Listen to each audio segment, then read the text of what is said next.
Hi friends, இந்த வீடியோவில் நம்ம என்ன பார்க்க போகிறோம்னு பார்த்தீங்கன்னா, ஒரு ப்ராஜெக்ட் பண்ண சொல்கிறோம். அதை வந்து A4 ஷீட் சைஸுக்கு இல்லைனா A3 சைஸ்க்கு நம்ம பிரிண்ட் அவுட் எடுத்து ட்ரேஸ் எடுத்து ஒர்க் பண்ணுங்கன்னு சொல்கிறோம்.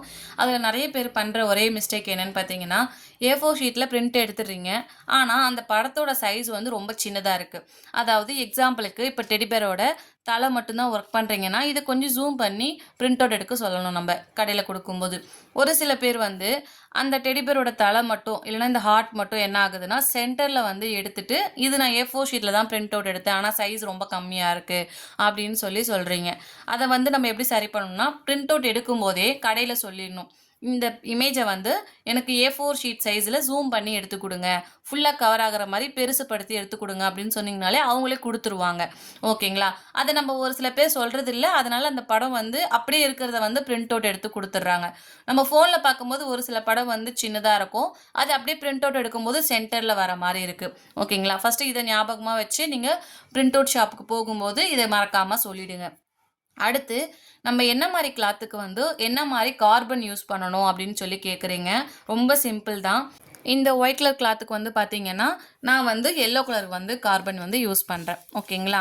ஸோ லைட் கலர் கிளாத் எடுக்கிறீங்க அப்படின்னா நீங்கள் கொஞ்சம் டார்க்காக இருக்கிற கார்பன் வந்து யூஸ் பண்ணலாம். இதுவே ப்ளூ கலர்லாம் இருக்குது, அதை யூஸ் பண்ணலாம். ஆனால் என்ன ஆகும்னா ட்ரேஸ் எடுக்கும்போது அந்த ப்ளூவெல்லாம் வந்து இதுலேயுமே பதியும். ஸோ இது வந்து அப்படி இருக்காது. நீங்கள் கையில் தொட்டு பார்த்தீங்கனாலே தெரியும், உங்களுக்கு வந்து கையில் ஒட்டாது. நீங்கள் என்ன தான் அழுத்தி இது பண்ணாலும் கையில் வந்து ஒட்டாது. சேம் அதே தான் ஒயிட் கலர் கார்பனும். இதுலேயுமே வந்து பார்த்தீங்கன்னா உங்களுக்கு கையில் ஒட்டவே ஒட்டாது, ட்ரேஸுமே நல்லா விழுகும். ஸோ நீங்கள் இந்த பிராண்டு வந்து வாங்கிக்கலாம். ஓகேங்களா? ஸோ இந்த மாதிரி வந்து யூஸ் பண்ணிக்கோங்க. இப்போது நான் ஒயிட் கலர் கிளாத்துக்கு வந்து எல்லோ கலர் கார்பன் வந்து நான் யூஸ் பண்ணுறேன். ஓகேங்களா? இதுவே நான் ஒரு ப்ளூ கலர் பிளாக் கலர் எடுத்திருக்கேன் அப்படின்னா நான் வந்து ஒயிட் கலர் கார்பன் தான் யூஸ் பண்ணிப்பேன். ஓகேங்களா? இந்த 2 கார்பன் வந்து நீங்கள் யூஸ் பண்ணிக்கலாம். அடுத்து இது எப்படி ட்ரேஸ் எடுக்கிறதுன்னு பார்க்கலாம். இப்போ நான் கிளாத்தில் வந்து ஃப்ரேமில் வந்து நான் கிளாத்தை ஃபிக்ஸ் பண்ணிட்டேன். இப்போ இதுக்கு மேலே வந்து நான் என்ன பண்ண போகிறேன்னா எல்லோ கலர் கார்பனை வந்து வைக்க போகிறேன். ஸோ இந்த மாதிரி ஓப்பன் பண்ணிவிட்டு நம்ம எங்கே ஒர்க் பண்ண போகிறோமோ அந்த இடத்துல இந்த கார்பன் பேப்பரை வச்சிடலாம். வச்சுட்டு நம்ம பிரிண்ட் அவுட் எடுத்த ஷீட் இருக்கு இல்லைங்களா, அதையுமே இங்கே வச்சிடலாம். இதுவே A3 சைஸ்க்கு ஒர்க் பண்ண போகிறீங்க அப்படின்னா இன்னும் கொஞ்சம் படம் வந்து பெருசாக இருக்கும். அப்போது நம்ம 2 கார்பன் வச்சு அட்டாச் பண்ணிட்டு தான் ஒர்க் பண்ணுற மாதிரி இருக்கும். இல்லைனா A4 ஷீட் சைஸ்க்கு அந்த இமேஜ் சைஸ்க்கு தான் நம்ம ட்ரேஸே விழும். அதுக்கப்புறம் பேலன்ஸ் கிளாத்தை வந்து நம்ம அட்ஜஸ்ட் பண்ணும்போது படமே வந்து மாறி போயிடும். எந்த இடத்துல நம்ம ட்ரேஸ் எடுத்து முடித்தோம், எந்த இடத்துல ஸ்டாப் பண்ணோம் எதுவுமே தெரியாது. ஸோ இது மட்டும் கொஞ்சம் கவனமாக பார்த்துக்கோங்க. A4 ஷீட்னா இந்த ஒரு கார்பன் போதும். இதுவே A3னா 2 கார்பன், அதாவது இப்படி பக்கத்தில் 2 கார்பன் வச்சுட்டு அதுக்கு மேலே பேப்பரை வச்சுட்டு ஒர்க் பண்ணுங்க. ஓகேங்களா? இப்போ நான் இங்கே ஒர்க் பண்ண போகிறேன். ஸோ நான் வந்து எல்லோ கலர் கார்பன், அதாவது ஃபஸ்ட்டு செய்ய வேண்டியது வந்து கிளாத்து நம்ம எங்கே ஒர்க் பண்ண போகிறோமோ அந்த இடம், அதுக்கு மேலே நான் எல்லோ கலர் கார்பன் வைக்கிறேன். ஸோ வீடியோவை ஸ்கிப் பண்ணாமல் பாருங்கள். அடுத்து நான் என்ன செய்கிறேன், பிரிண்ட் அவுட் எடுத்த பேப்பரை வந்து நான் வைக்கிறேன். ஓகேங்களா? வச்சாச்சு. அடுத்து என்ன பண்ண போகிறோம் அப்படின்னா இந்த மாதிரி பின்னு வந்து வாங்கிக்கோங்க. இந்த மாதிரி பின்னு உங்ககிட்ட குண்டூசி இருந்தாலும் நீங்கள் யூஸ் பண்ணிக்கலாம். ஸோ இந்த பின்னை வந்து நம்ம 4-5 பக்கம் வந்து குத்திக்க போகிறோம். கார்பனோட சேர்த்து குத்துங்க. கார்பன் தள்ளி குத்திட்டிங்கன்னா ட்ரேஸ் வந்து விழுகாது. ஸோ இந்த மாதிரி குத்திக்கோங்க. இந்த மாதிரி குத்திட்டிங்கன்னா உங்களுக்கு பேப்பரும் வந்து மூவ் ஆகாது, நம்ம ட்ரேஸ் எடுக்கவும் கரெக்டாக இருக்கும், எந்த இடத்துலையும் மிஸ்டேக் வராமல் இருக்கும். சில பேர் வந்து கண் வரைஞ்சிட்டு அதுக்கப்புறம் பேப்பர் மூவ் ஆகிடுச்சு, எனக்கு ட்ரேஸ் வந்து தப்பாக விழுந்துருச்சு, நான் ஏதோ மிஸ்டேக் பண்ணியிருக்கீங்கன்னு சொல்கிறீங்க.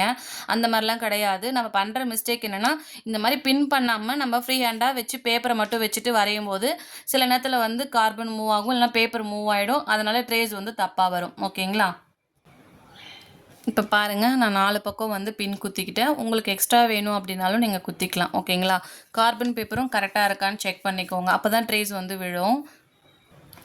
அடுத்து சின்ன ஒரு டிப்ஸு, நிறைய பேருக்கு வந்து ட்ரேஸ் எடுக்கும்போது சரியாக வந்து எனக்கு கலர் வந்து பதிய மாட்டேங்குது, அதாவது அந்த ட்ரேஸ் வந்து கொஞ்சம் எனக்கு டார்க்காக தெரியல, லைட்டாக தான் தெரியுது, அதுக்கு எதனா டிப்ஸு சொல்லுங்கள் அப்படின்னு சொல்லி கேட்டிருந்தீங்க. ரொம்ப சிம்பிள் தான். பார்த்தீங்கன்னா நான் இந்த மாதிரி வந்து என்னோட பையனோட நோட் எடுத்துருக்கிறேன். ஸோ இந்த மாதிரி உங்கள்கிட்ட லாங் சைஸ் நோட்டு இல்லை வேறு எதனா நோட்டு இருந்தாலும் நீங்கள் எடுத்துக்கலாம். அந்த நோட்டை ஃபஸ்ட்டு கீழே வச்சுட்டு இதுக்கு மேலே வந்து நான் என்ன பண்ண போகிறேன்னா ட்ரேஸ் எடுக்கிறோம் இல்லைங்களா, அதை வந்து மேலே வைக்க போகிறேன். இப்போது நம்ம அழுத்தி வரையும் போது கீழே வந்து நோட் இருக்கும். அப்போது அந்த அச்சு வந்து இன்னும் கொஞ்சம் நல்லா டார்க்காக இருக்கும். இதுவே நீங்கள் கீழே எதுவுமே வைக்காமல் நீங்கள் அழுத்தி வரையும் போது என்ன ஆகும்னா, ஒன்று ஃப்ரேம்லேருந்து கிளாத் வந்து லூஸ் ஆகும், உங்களுக்கு அச்சுமே சரியாக விழாது, இல்லைனா ஃபுல்லாக கழண்டு வந்துடும். ஓகேங்களா? ஸோ இந்த மாதிரி ஃபாலோ பண்ணிக்கோங்க. பாருங்கள், நோட்டு வச்சுருக்கேன், அதுக்கு மேலே ஃப்ரேமு, இந்த ட்ரேஸ் எடுத்துருக்கிற பேப்பர்.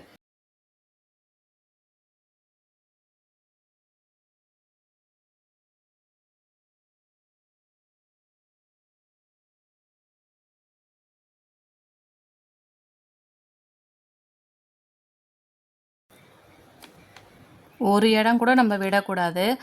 அதில் என்ன இருக்கோ அப்படியே வந்து நீங்கள் ட்ரேஸ் எடுத்துக்கணும். ஓகேங்களா? நம்மளோட ஃப்ரீ ஆரி கிளாஸ்க்கான நெக்ஸ்ட் பேட்ச் அட்மிஷன் வந்து ஓப்பனில் இருக்குது. இதில் பேசிக்லேருந்து அட்வான்ஸ் வரைக்கும் நம்ம சொல்லிக் கொடுக்குறோம். இதுக்கு டெய்லரிங்கோ இல்லை ட்ராயிங்கோ தெரிஞ்சிருக்கணும்னு எந்த ஒரு கட்டாயமும் கிடையாது. ஏன்னா இதிலே ப்ளவுஸ் மார்க்கிங், ட்ரேசிங் வந்துடும். ஸோ கோர்ஸ் கம்ப்ளீட் பண்ணுற எல்லாருக்குமே கவர்மெண்ட் ரெஜிஸ்டர் சர்டிஃபிகேட் கொடுக்குறோம். உங்களுக்கும் இன்ட்ரெஸ்ட் இருக்குன்னா ஸ்க்ரீனில் தெரியுற வாட்ஸ்அப் நம்பருக்கு டீட்டெயில்ஸ் கேட்டு ஜாயின் பண்ணிக்கோங்க. இப்போ ஃபுல்லாக கம்ப்ளீட் பண்ணி முடிச்சிட்டோம். எதனா ஒரு பக்கம் மட்டும் நீங்கள் பின்னை வந்து ரிமூவ் பண்ணி பாருங்கள். அப்போ தான் கீழே வந்து நல்லா ட்ரேஸ் விழுந்திருக்கா, எதனா விட்டுருக்குமா அப்படின்னு சொல்லி செக் பண்ணிக்கலாம். இப்போ எல்லாமே கரெக்டாக ட்ரேஸ் விழுந்திருக்கு. இப்போ வந்து நம்ம பேப்பரை வந்து ரிமூவ் பண்ணிக்கலாம். ஸோ இந்த மாதிரி செக் பண்ணிவிட்டு வரையும் போது நம்ம எந்த இடத்துலையும் விடாமல் கரெக்டாக ட்ரேஸ் எடுத்துக்கலாம். இப்போ பாருங்கள் எவ்வளோ அழகாக வந்திருக்குன்னு சொல்லிட்டு. இந்த மாதிரி ஒரு சில இடத்துல உங்களுக்கு லைட்டாக விழுந்திருக்கு அப்படின்னா பென் வச்சு நீங்கள் டார்க் பண்ணிக்கலாம். ஸோ இந்த மாதிரி வந்து பென் வச்சு லைட்டாக டார்க் பண்ணிக்கோங்க. ஸோ இந்த மாதிரி தான் ட்ரேஸ் எடுக்கணும். இதே மாதிரி நீங்கள் எந்த ப்ராஜெக்ட் பண்ணாலும் சரி, A4 ஷீட்டு இல்லை A3 சைஸ்க்கு எந்த ஒர்க் பண்ணாலும் இந்த மாதிரி பிரிண்ட் அவுட் எடுத்து ட்ரேஸ் எடுத்து பண்ணி பாருங்கள், நல்லா நீட்டாக வரும். இந்த வீடியோ கண்டிப்பாக உங்களுக்கு யூஸ்ஃபுல்லாக இருக்கும்னு நினைக்கிறேன். மறக்காமல் சேனலை சப்ஸ்கிரைப் பண்ணிக்கோங்க, பக்கத்தில் இருக்கிற பெல் பட்டனும் ப்ரெஸ் பண்ணிக்கோங்க. அப்போ தான் நான் போடுற வீடியோ எல்லாமே உங்களுக்கு உடனே நோட்டிஃபிகேஷனாக வரும். தேங்க்யூ.